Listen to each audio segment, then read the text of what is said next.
let's talk about clarifying onions. This is the great lie of cookery, because every recipe says chop up some white onions, cook them down to a kind of jammy consistency in about 10-15 minutes or something like that. Rubbish, absolute rubbish. It would take hours and hours and hours. I put these on last night at a low temperature and cooked and cooked and cooked. And this morning I turned them back on again and added a bit of water and cooked them down some more. But that is a proper jammy, fudgy consistency. It's sweet and incredibly oniony. And I often keep this stuff cold in a jar, in a pot. It's amazing on toast. You can use it as a chutney. It's just so gorgeous as a base ingredient. So we're going to use this as the base for our. Do you know? I don't think I've got a name for this recipe.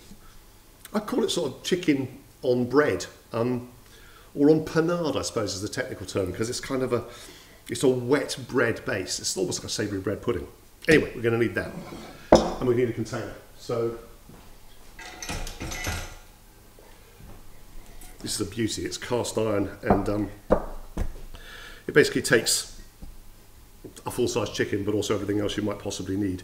Now, you can do this several ways. Stale bread is good. That's just regular sourdough that's been torn up and then left overnight to go reasonably crisp, like that.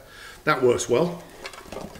You can also, if you have a sort of a slow cooker or a sort of bottom of an Aga or something like that, you can also use that to sort of toast, gently, very lightly toast the bread, and that gives you an incredibly dry consistency that breaks up quite a lot. But the key thing here is it'll soak up a load of stuff. You don't have to use both. I just happen to have both going, and frankly I let those go a little bit too long, but that's okay. So you want to put some of this stuff on top of your first layer of bread, which is a truly lovely thing to do to it. There we go. Don't use all of it, because you can. Do you know this makes French onion soup? Just put a load of chicken stock with it. French onion soup. It is lovely. Now the other thing we're going to need here is cheese. Everything is better with cheese. So I've got a monstrous block of Gruyere. I hate this object. This is the ancestral grater. I inherited it. It is the least functional piece of equipment ever for everything except this. This is perfect for it. I really like the new ones, the microplanes and things like that. They're gorgeous. But this thing, this ancient piece of tin, actually is good for shaving things over the top. Just going to take a bit of skin off this.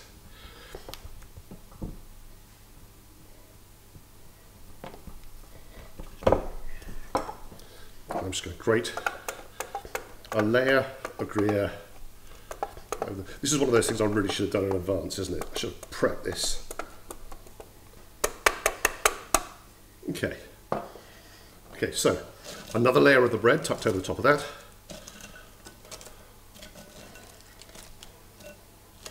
Now, if you're good and you've made loads of chicken stock out of the carcasses of your previous birds, then the next bit is going to appall you, because although I usually do, I've just moved house, which means I had to get rid of my stock of stocks, and that was a deep shame. I don't have as much space in my new freezer, but what I do have is 2 cans of chicken stock. Don't get drunk and think that this is beer. It's not, it's chicken stock. So I'm going to pour it over the top.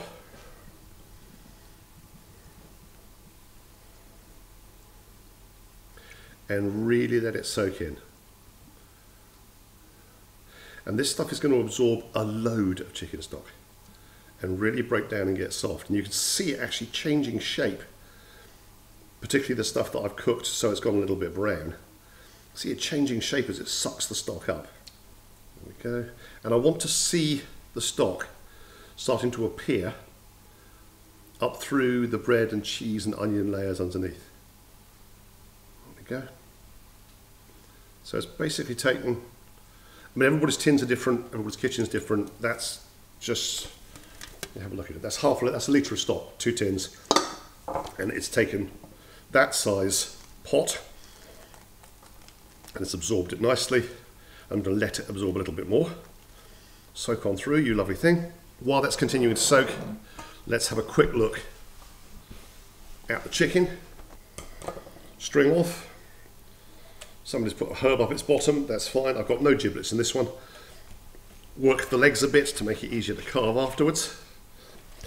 Salt and pepper generously on the outside and inside. We'll do salt first, we'll do pepper afterwards.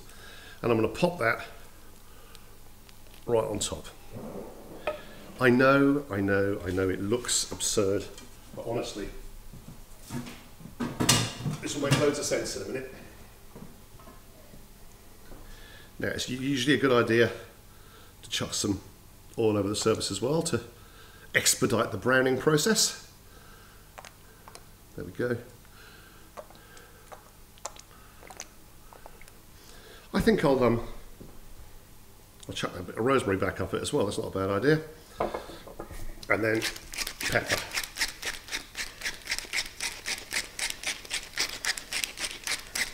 Now I've preheated the oven to 180 degrees. There's no real need to sort of sear the outside on this. That isn't necessary. It'll brown nicely, but this is more of a gentle process of cooking, and it will of course steam in the stock as well. So here it goes into the oven. My brand new oven. I haven't used it before, so if this goes wrong and I've got the whole thing going like not turned on or something, this is going to be the most rubbish video ever. Ow, okay, I burned myself on it, so obviously it is reasonably hot. Close the door.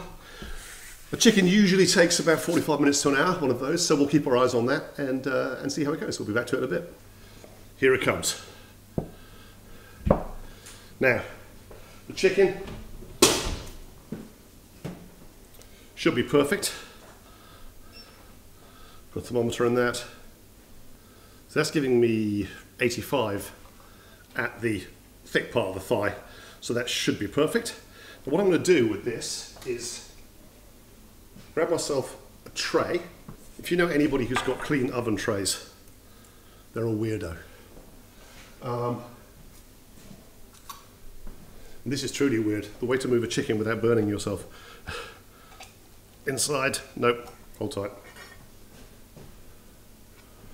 Don't be lazy, Tim. And like that. Okay, I'm going to collect any remaining chicken juices by pouring them into the pan. Now the chicken needs to rest, and while it's resting, if you look at the texture of this, I mean, it's like kind of like jelly. It's kind of like trifle, but if you listen, it's also got this amazing crispness. So I'm tucking it all back in, and then I'm going to put it back in the oven just for a few more minutes. Actually, do you know what? I just remembered I've got some more onions. This isn't in the recipe, but there's no reason at this stage why you can't chuck a bit more of the onion glop in as well. I mean, why wouldn't that be good? I might go back, we might reprint the book. It's a good thing. Okay, it's going back in the oven. I'm going to give it about 5 minutes on high heat just to crisp up. And that's a good time for the chicken to be resting.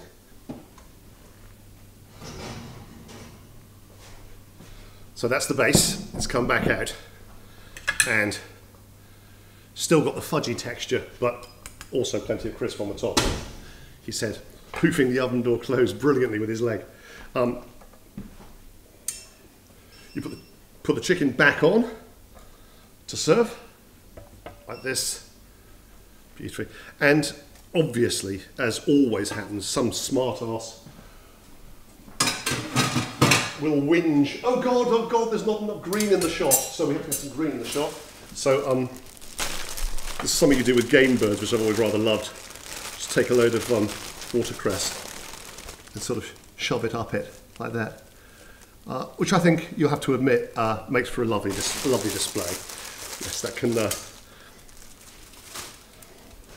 that can go to the table looking like that. That's rather spectacular, I think. So, when it's time to actually serve it at the table, bear in mind that everything continues to get better and better as you wait for it. Grab your plate. Remember that the main dish is incredibly hot. Take off your delicious piece of breast for your mum. There we go. Straight on. God, it's beautifully done. I really do think that decent free-range chicken, but also not cooked fast necessarily, really quite slowly, is a lovesome thing. Then you're going to need a big spoon for this bit. It genuinely is spoony. That's the big spoon, Alan. Okay, and here it comes. So it's a bit like trifle in consistency. You can see the cheese, you can see the onions. All of it is gorgeous, and then you put a bit of the green across the middle. If you feel fancy, if you may be able to find a bit of juice left in the bottom, but quite possibly not. It doesn't necessarily, everything gets soaked up into the bread, that's the whole point. I'm going to have to do this terrible thing now and try it. Do I have a... Don't have a fork. Coming back with a fork. Okay. The chicken's bang on, but this stuff, oh, it's hotter than napalm, but it's got all the best bits of French onion soup, bread sauce,